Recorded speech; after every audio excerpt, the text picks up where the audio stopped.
कलयुग था तब कथा सुन रहे थे, पर सत्ययुग आ रहा है, सब भागवत पढ़ेंगे।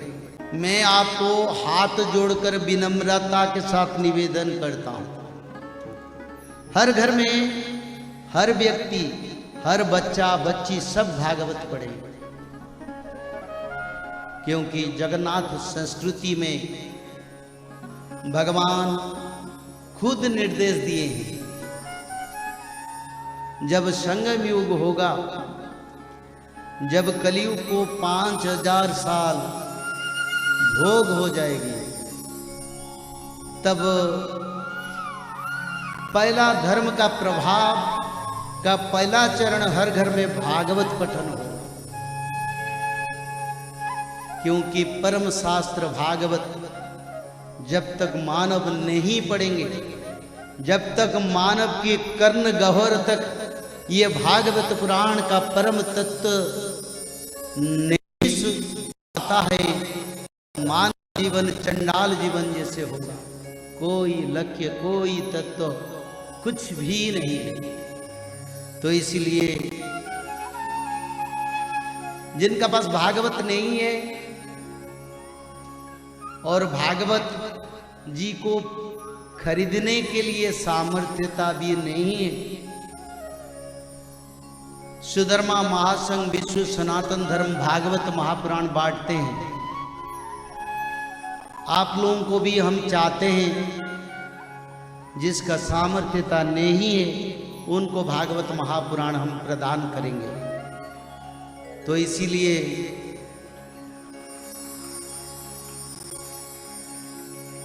आपको मेरा सबसे बड़ा निवेदन है, सभी भागवत महापुराण घर में पठन करें, क्योंकि भक्ति ज्ञान वैराग्य मानव का उद्धार का तत्व है।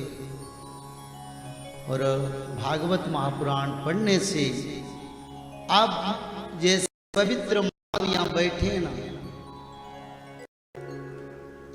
सबके मन में वो ही पवित्रता जागृत होगा। और भागवत महापुराण को पढ़ने से आपके मन में इंद्रियता का जो शक्ति वो क्षीण हो जाएगा। पंचेंद्रिय माया मोह गर्व दंभ लोभ अहंकार ये सब चल जाएगा, मैं मेरा तुम तेरा वो भी चल जाएगा। और भागवत पुराण पढ़ने से मानव जीवन को हम साकार करके वैकुंठ पथ का यात्री हो पाए।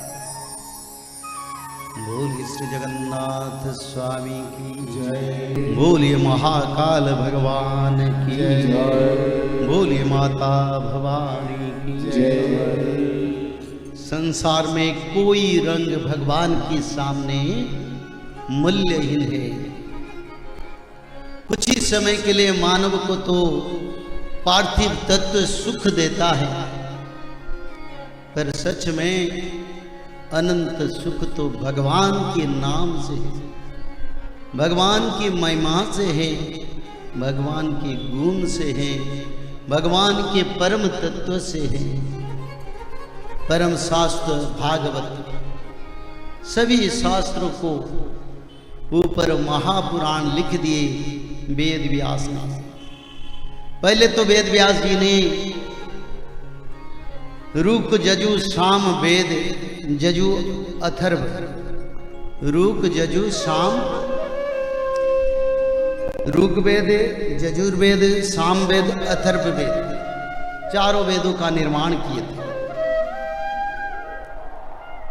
और ऋग्वेद को पैल मुनि को सिखाया था वेद व्यास ने, ऋग्वेद, क्योंकि पहले वेद ऋषि मुनियों के पास आया था ब्रह्मदेव, और ब्रह्मदेव से भगवान व्यास देव उसको द्वापर युग के मध्य समय पर रचना किया। और पैल मुनि को ऋग्वेद को सिखाया, जैमिनी मुनि को सामवेद सिखाया, ऋषि अंगिरा को अथर्व वेद सिखाया था, और यजुर्वेद वैशंपायन ऋषि को भगवान वेद व्यास ने पढ़ाए थे, सिखाए थे।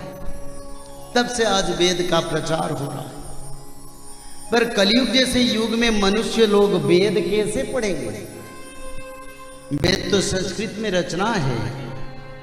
तो इसलिए श्रीमद् भागवत महापुराण को सरल करके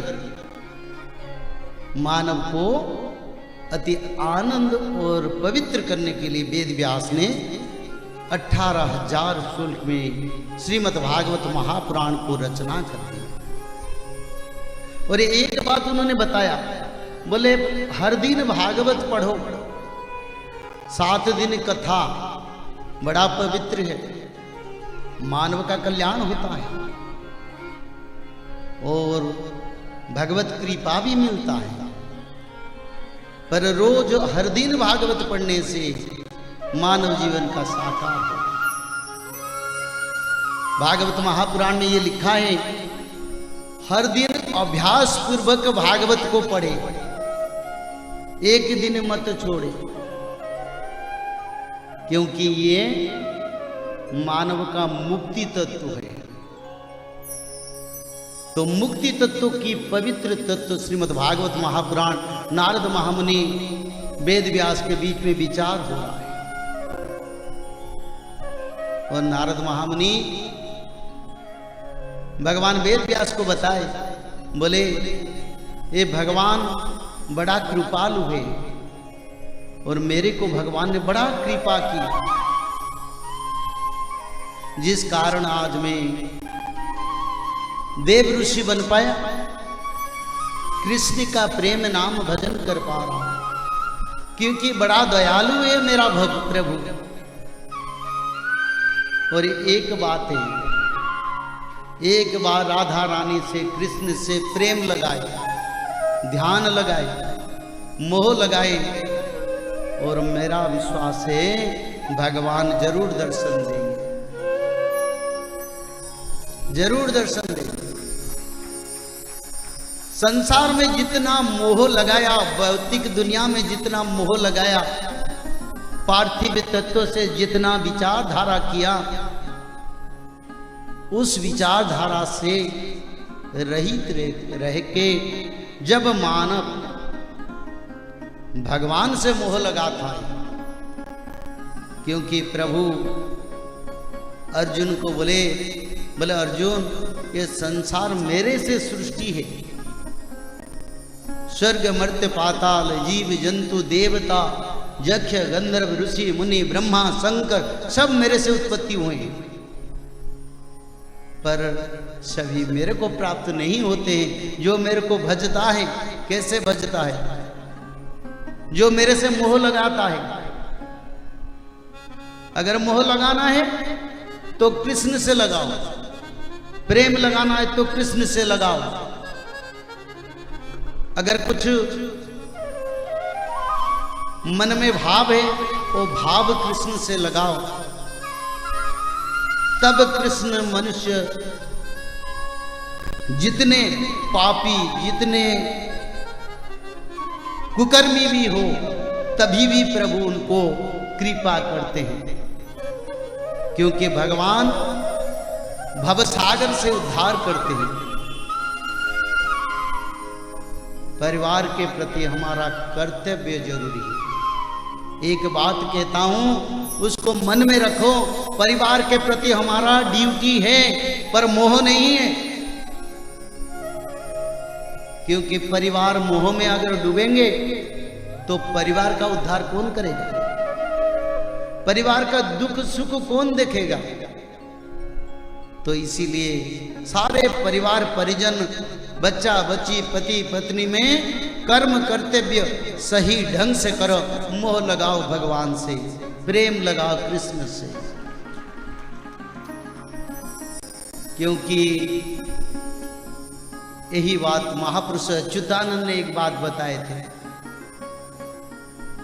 बोले प्रभु, ये संसार तो मैं देख रहा हूं, और संसार में कुछ क्षण खुशी है और कुछ क्षण भी दुख है। ये सुख दुख भेद में मैं फंस गया हूं।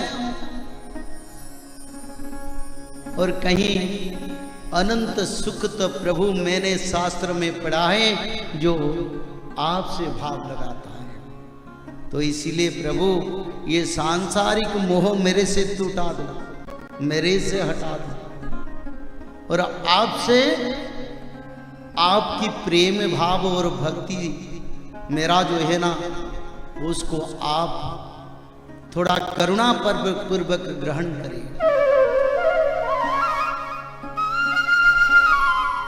और प्रभु आपकी जो कमल पाद है, आपकी जो अभय पाद पद्म, उसमें मेरे को शरण दे दो,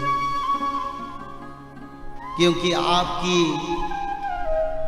जो अनंत कमल पाद है, जहाँ कोटि गंगा कोटि तीर्थ, जहाँ ब्रह्मा शंकर 33 कोटि देवता शरण जाते हैं, वही स्थान मेरे को दे दीजिए प्रभु। मेरे को कुछ भी जरूरत नहीं, भले इंद्र पद मेरे को जरूरत नहीं है, मेरे को वैकुंठ की पवित्र तत्व जरूरी है। क्योंकि प्रभु ये मानव अज्ञानता के कारण भौतिक तत्वों में जड़े हुए अपना जीवन को, समय को बर्बाद करता है, पर सच में जो ज्ञानी है सब परित्याग करके फिर भगवान की शरण में जाता है। तो इसीलिए भगवान की शरण के सिवा मानव का और बड़ा तत्व कुछ भी नहीं है। जय श्री माधव। जल प्रलय, महामारी और भूकंप, अग्नि प्रलय, वर्ल्ड वार 3 और महाविनाश, ये तो एक दिन होना ही है, लेकिन इस सब से आप बच कैसे सकते हैं? सबसे पहले नॉनवेज खाना छोड़ दीजिए, अंडा भी नहीं खाना है, और किसी भी तरह का नशा मत करिए, और गलत काम मत कीजिए, और सत्य, प्रेम, दया, क्षमा और शांति का आचरण कीजिए। और 3 चीज कीजिए, उसमें से सबसे पहला है त्रिकाल संध्या यानी त्रिसंध्या। उसको दिन में 3 बार करते हैं। जैसे सुबह में करते हैं ब्रह्म मुहूर्त में, सुबह 4 बजे से लेकर के 6 बजे के बीच में आप कभी भी कर सकते हैं। लेकिन आपको समय नहीं मिला तो समय आप आगे पीछे कर सकते हैं, आधा घंटा 1 घंटा पीछे कर सकते हैं। दोपहर में 11:30 बजे से लेकर के दिन का 1 बजे तक कर सकते हैं, उसके बीच में शाम को 5 बजे से लेकर के 6:30 बजे तक कर सकते हैं। दिन भर में 1 बार नहा के त्रिकाल संध्या जरूर करें। बाकी समय आप हाथ पैर मुंह धोकर भी कर सकते हैं, और 3 बार आप श्री गंगे बोल करके स्टार्ट कर सकते हैं। जो दूसरा उपाय है वो है श्रीमद् भागवत महापुराण पठन। दिन में 1 अध्याय जरूर पढ़ें, दिन भर में 1 अध्याय जरूर पढ़ें, वो भी ना हो सके तो 1 पन्ना तो जरूर पढ़ें। अगर उतना भी समय नहीं है तो 1 श्लोक जरूर पढ़ें। तीसरा उपाय माधव नाम का जप करें, निरंतर करें, कोई भी काम करते हुए करें, हमेशा माधव नाम का जप करें। त्रिसंध्या का पीडीएफ, श्रीमद् भागवत महापुराण का पीडीएफ और भविष्य मल्लिका का फ्री ई बुक भविष्य मल्लिका पुराण, ये सब आपको डिस्क्रिप्शन बॉक्स में मिल जाएगा। भविष्य मल्लिका के बारे में अधिक जानकारी के लिए आप भविष्य मल्लिका के वेबसाइट पर संपर्क कर सकते हैं bhavishyamalika.com। और अधिक जानकारी के लिए भी कल्कि अवतार ऑफिशियल चैनल को देख सकते हैं, जहाँ पर मल्लिका के बारे में खुलकर बातें रखी गई है, जहाँ पर आप लगभग 1000 जितना वीडियो आपको देखने को मिल जाएगा। और भी आपको अधिक जानकारी जानना है त्रिसंध्या के बारे में और कोई आपको सवाल है तो नीचे दिए गए नंबरों पर आप संपर्क कर सकते हैं।